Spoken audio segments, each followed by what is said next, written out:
দুয়ারে ভোট অথচ এসআইআর পর্বে এখনো নিষ্পত্তি হয়নি বহু ভোটারের নাম। ডিলিট নাকি বৈধ? তালিকার কোন পর্যায়ে রয়েছেন তারা? তা নিয়ে সংশয় রয়েছেন পশ্চিম মেদিনীপুর জেলার প্রায় হাজার খানেক ভোটার।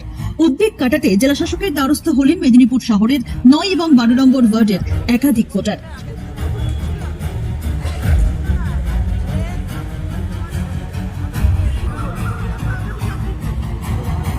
পশ্চিম মেদিনীপুর জেলা জুড়ে প্রায় 1000 ভোটারের নাম বিচারাধীন অবস্থায় রয়েছে।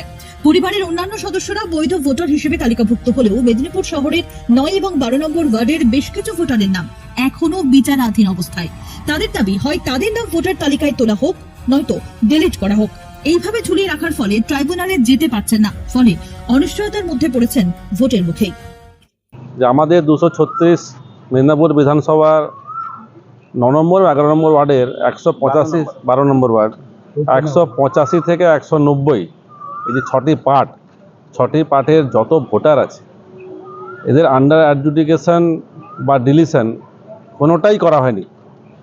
এনারা হিয়ারিংয়ের সময় যা কাগজপত্র সব জমা দিয়েছিলেন, তারপরে আপনারা দেখবেন এই লাস্ট 10 এপ্রিলের মধ্যে যত আন্ডার অ্যাডজুডিকেশন ছিল সবগুলো আইদার ডিলিট হয়েছে, না হলে আবার ইনক্লুড হয়ে গেছে ভোটার লিস্টে। কিন্তু একমাত্র এই 185 এবং 190 এই 6টা পার্টে যত ভোটার আন্ডার অ্যাডজুডিকেশনই রয়ে গেছে, এনাদের কোনো নিষ্পত্তি হয়নি।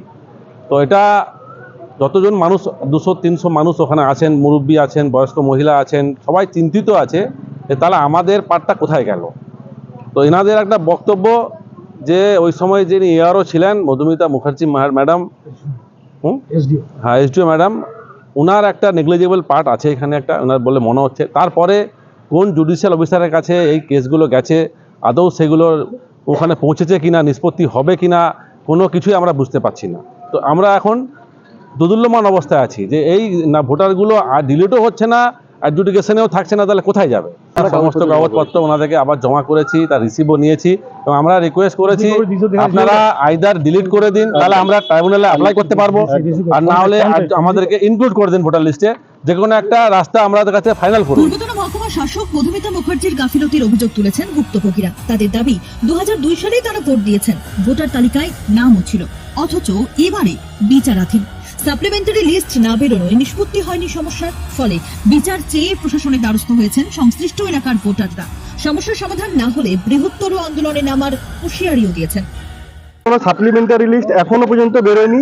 যখন কিনা আমাদের মিডিয়াতে পাবলিশ হয়েছে যে সাপ্লিমেন্টারি লিস্ট সমস্ত বেরোনো শেষ হয়ে গেছে, আমাদের 6টা পার্টে কোনো সাপ্লিমেন্টারি লিস্ট এখনো পর্যন্ত না বেরোনোর জন্য আমরা আবেদন নিয়ে ডিএম স্যারের কাছে এসেছি।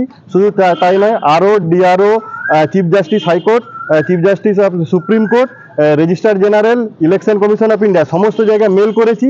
মেল করার পরও এখনো পর্যন্ত কোথা থেকে কোনো উত্তর আসেনি।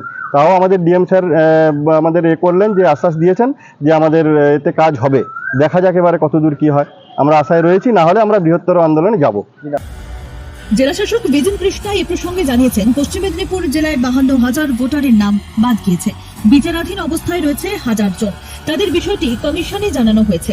তাদেরকে যেহেতু ফাইনাল রোল বেরিয়েছে, আমরা দেখুন এখানে 52,000 লোক আছে, তাদের অ্যাডজুডিকেশনে ডিলিটেড আছে এবং ওনাদেরকে দুটো অপশন আছে। একটা হচ্ছে অ্যাপিল প্রসেস, অ্যাপিল দেওয়া।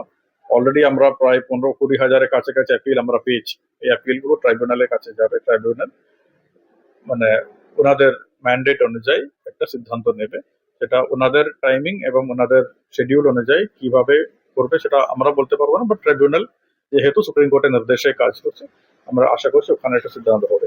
আর একটা অপশন আছে ফর্ম 6 দেওয়া, কিন্তু এই দুটো কিন্তু এই ইলেকশনের জন্য যেহেতু মাত্র 10 দিন আছে, আর নতুন করে কোনো রোল বেরোয়ার সম্ভাবনা নয়। নর্মালি যদি কোর্ট যদি আলাদা করে বলে, যেহেতু সাবজুডিস আছে, সবকিছু বলা মুশকিল আছে। আমাদের এটাই বার্তা আছে, মানে ইলেকশন এবং এই রোল, এই বিষয়টা যেন কোথাও কোনো সমস্যা না হয়। আমরা সমস্ত ভোটারদের সাথে কমিউনিকেট করছি, ইন্ডিভিজুয়ালি আমরা আমাদের টিম 3 জনেরও টিম কমিউনিকেট করছি, যাদের ভোট মানে যাদের নাম আসেনি তাদের সাথে কমিউনিকেট করছি, তাতে তাদের কোনো কনফিউশন না হয়। ঠিক আছে, এবার যেহেতু ভোটার লিস্টে নাম যাদের আছে তারাই ভোট দিতে পারবে, তো যাদের নেই তাদেরকে ভালো করে বোঝানোর জন্য, ভালো করে কমিউনিকেট করার জন্য আমাদের টিমকে ইনস্ট্রাকশন দেওয়া আছে। যদিও এই বিচারাধীন ভোটারদের ভবিষ্যৎ কি হবে তা নিয়ে এখনো রয়েছে ধোঁয়াশা। কারণ যেহেতু ভোটার তালিকা ইতিমধ্যেই ফ্রিজ হয়ে গিয়েছে, তাই নতুন করে নাম অন্তর্ভুক্তির ক্ষেত্রে আইনি জটিলতা রয়েছে। আর এই পরিস্থিতিতে পশ্চিম মেদিনীপুর জেলার 1000 ভোটারের ভাগ্য নিয়ে উঠছে বড়সড় প্রশ্নচিহ্ন। আরো লেটেস্ট খবরের আপডেট পেতে ফলো করুন রাতদিন.in।